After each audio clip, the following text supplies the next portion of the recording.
Hello everyone. So I'm back again with few more difficult words for today that you are supposed to learn and I hope अभी तक की आपकी journey सही जा रही होगी. अभी तक आपने ऑलरेडी बहुत सारे वर्ड्स पढ़ लिए हैं, रट लिए हैं.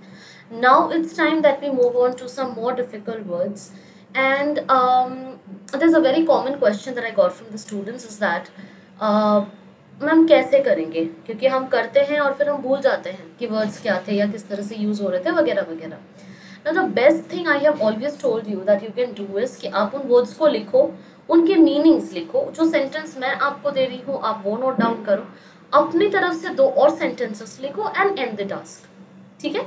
और फिर आपकी उस दिन की जो कॉन्वर्सेशन होगी ना लोगों से, चाहे वो आपके फ्रेंड से हो, फैमिली से हो, टीचर्स से हो, किसी से भी आपकी इंटरेक्शन हो रही है, आप ये मेक श्योर कर लो कि आप उनके साथ उस कॉन्वर्सेशन में उन वर्ड्स का इस्तेमाल कर रहे हो जो आपने उस दिन पढ़ा है.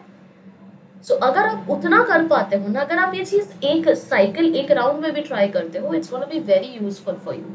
तो आपको फिर ये वाली कंफ्यूजन नहीं आएगी कि मैम रिटेन नहीं हो पा रहा, याद नहीं रख पा रहे वगैरह वगैरह. ठीक है. So let's move on with the first set of words today. आज का आपका पहला वर्ड इज एब्जेक्ट. एब्जेक्ट करने का मतलब होता है एक्सपीरियंस्ड और present to the maximum degree. बहुत ज्यादा एक्सपीरियंस्ड अगर कोई है या फिर बहुत हाई डिग्री में कोई क्वालिफिकेशन अगर है, उसके लिए आप एब्जेक्ट कहते हो. ठीक है. The result plunged her into abject misery. मतलब मैक्सिमम डिग्री, यहाँ पे मैक्सिमम डिग्री तक उसको बहुत प्लंज कर गई. ठीक है. अगला वर्ड इज एब्सकॉन्ड. एब्सकॉन्ड का मीनिंग होता है लीव हरिडली एंड सीक्रेटली. बहुत जल्दबाजी में और बहुत छुप छुप के किसी चीज से, किसी जगह से निकल जाना. After her secret was revealed she absconded from the party. मतलब वो भाग गई, छुप छुप के भाग गई. ठीक है. जल्दबाजी में छुप छुप के भाग जाना. Next word is bereft. Bereft. Bereft का मीनिंग होता है डिप्राइव्ड ऑफ और लैकिंग. किसी चीज की कमी होना. ठीक है. कोई चीज लैक करना या फिर किसी चीज की डिप्रिवेशन होना. The house is bereft of colours and painting. मतलब कि कलर्स एंड पेंटिंग नहीं है घर में. ठीक है. बेरेफ्ट ना होना मतलब लैक. लैक करने का ही या डेफिशिएंट होने का ही एक अच्छा सिनोनिम आप बोल सकते हो बेरेफ्ट होता है. अगला word is calumny. Calumny. Calumny is the making of false and defamatory statements about someone to damage their reputation. किसी की रेप्यूटेशन या किसी की इमेज खराब करने के लिए जो आप फॉल्स एलिगेशन लगाते हो या डिफेमेटरी डिफेम करने वाले कमेंट्स लगाते हो, उसी को कैलुमनी कहा जाता है. He doesn't seem like a person who would spread a calumny of others. वो ऐसा इंसान नहीं है जो दूसरों के बारे में रूमर्स या फालतू बातें करके उनकी रेप्यूटेशन या इमेज गिराएगा. ठीक है. अगला word is capitulate. Capitulate. Capitulate करने का मतलब होता है cease to resist an opponent or an unwelcome demand. ठीक है. Cease to resist an opponent or an unwelcome demand.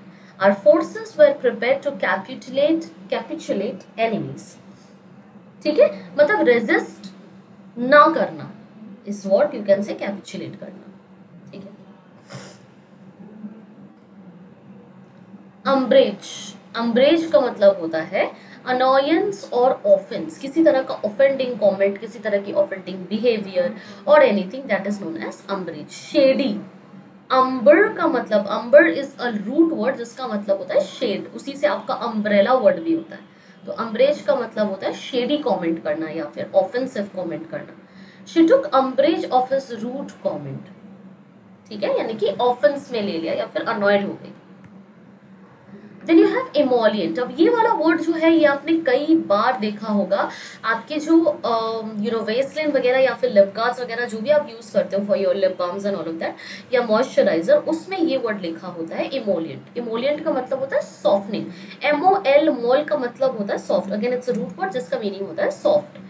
Having the quality of softening or soothing the skin. Skin को soft करना या सूद करने वाली जो क्वालिटी होती है, जिस चीज की होती है, उसी को इमोलेंट कहा जाता है.